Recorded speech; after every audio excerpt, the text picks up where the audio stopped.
एक माँ पत्थर उबालती रही तमाम रात और बच्चे फरीब खा के सो गए। एक बार की बात है, किसी नगर में एक महिला रहती थी अपने 2 बच्चों के साथ। बहुत अच्छा जीवन व्यतीत कर रही थी, दोनों का भरण-पोषण कर रही थी, काम करती बाहर, मेहनत करती, मेहनत करके उनके लिए खाने को कुछ लाती। धीरे-धीरे उसकी उम्र बढ़ रही थी और दोनों बच्चे गोद लिए हुए बच्चे थे, लेकिन उनसे प्रेम बहुत करती थी वो। एक रोज़ जब वो लौट रही थी काम से, तो उसके पास पैसे नहीं थे कि कोई सामान खरीद सके वो। लेकिन बच्चे जो बहुत भूखे थे और कौतूहलवश माँ से पूछ बैठे, माँ आज क्या लाई हो? माँ ने बच्चों से कहा, आप लोग खेलिए, मैं आप लोगों के लिए अभी ये खाना बनाती हूँ। माँ ने जब देखा बर्तन में खाने का कोई सामान, कोई पदार्थ नहीं था, तो उसने झटपट कढ़ाई चढ़ा दी। बच्चे भी ये देख के खुश हो गए, माँ कुछ न कुछ तो बनाने जा ही रही होगी। उसने कुछ कंकड़ के टुकड़े उसके अंदर डाले, पानी डाला और उसे धीरे-धीरे चलाने लगी। बच्चे खेलने लगे। पत्थर और पानी के संबंध से आई वो भीनी-भीनी खुशबू बच्चों को ये एहसास दिलाती रही कि माँ कुछ बना रही है। लेकिन माँ तो एक बहुत बड़ा त्याग कर रही थी। वो उबालती रही, थोड़ा-थोड़ा करती रही, इस तरह धीरे-धीरे करके बच्चे सो गए। दोस्तों, इसी के बाद मैंने एक शेर लिखा था कि एक माँ पत्थर उबालती रही तमाम रात और बच्चे फरे खा के सो गए। Happy mother's day. मातृ दिवस की संसार की सभी माँओं को मेरा नमन और उन्हें मातृ दिवस की हार्दिक शुभकामनाएँ। मैं आज आपके लिए एक कहानी जो लेके आया हूँ, कहानी का शीर्षक है बैंगन का भरता।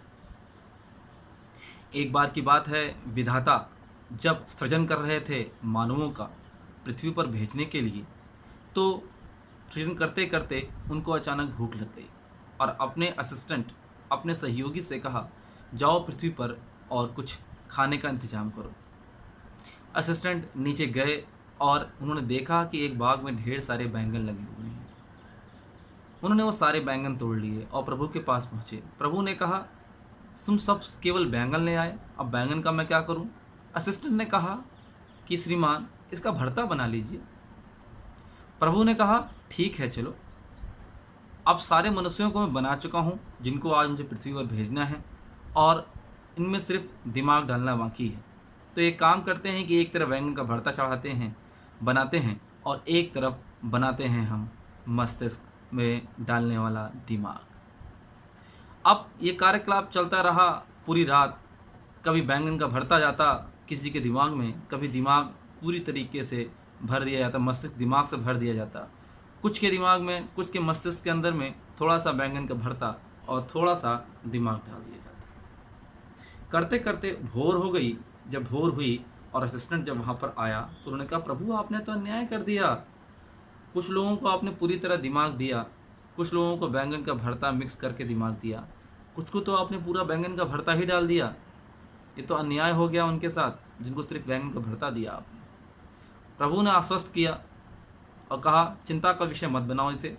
मैं आज तुम्हें आश्वासन देता हूँ, वो लोग जिनको मैंने दिमाग दिया है, वो कार्यकुशल होंगे, संपन्न होंगे और अपने मस्तिष्क का इस्तेमाल करेंगे।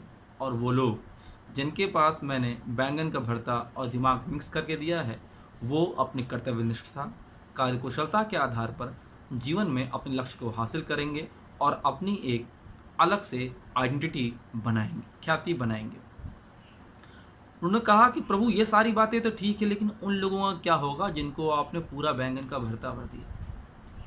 प्रभु ने कहा, परेशान मत हो। जिन लोगों को मैंने दिमाग नहीं दिया है, कम दिया है, बैंगन का भरता डाल दिया है, उनके संग स्वयं मैं रहूँगा। दोस्तों, वैसे तो ये कथा काल्पनिक है, लेकिन ऐसा माना जाता है कि जो लोग मानसिक रूप से विकृत होते हैं, कहीं न कहीं वो असक्षम होते हैं, ईश्वर स्वयं उनके साथ होते हैं। तो मैं आपसे विनम्र निवेदन करूँगा, मानसिक रूप से विकृत या किसी भी प्रकार से असक्षम व्यक्ति का उपहास ना करें। हो सके तो उनकी सहायता करें। सहायता नहीं कर सकते हैं तो कम से कम उन्हें परेशान ना करें। इसी विनम्र आग्रह के साथ मैं आज अपनी इस वीडियो को समाप्त करता हूँ और उम्मीद करता हूँ को आप मेरी ये बातें मानेंगे और इसे आगे तक बढ़ाएँगे। अच्छा लगा हो तो लाइक करिए, कमेंट करिए, शेयर करिए, अपने दोस्तों को भी कुछ अच्छी बातें सिखाइए। अब अगली मुलाकात से पहले मैं पिछले वीडियो का आंसर देना तो भूल ही गया आपसे। पिछले वीडियो में जो मैंने आपको एक कहानी सुनाई थी, एक पोटली तुम्हारे लिए, उसका आंसर है कर्तव्यनिष्ठता। यानी कि वो जो 2 लोग थे, मैंने आपको बताया था पिछले वीडियो में, एक परिवार जो एक दूसरे की सुनते नहीं थे, दूसरा परिवार जो एक दूसरे की सुनते थे। तो जो लोग एक दूसरे की सुनते थे वो कर्तव्यनिष्ठ लोग थे, जो एक दूसरे की नहीं सुनते थे उनकी कर्तव्यनिष्ठता से ही नाराज होकर के उस पंछी ने उन लोगों को वो पीली चीज़ दी थी जो कि सोना नहीं थी।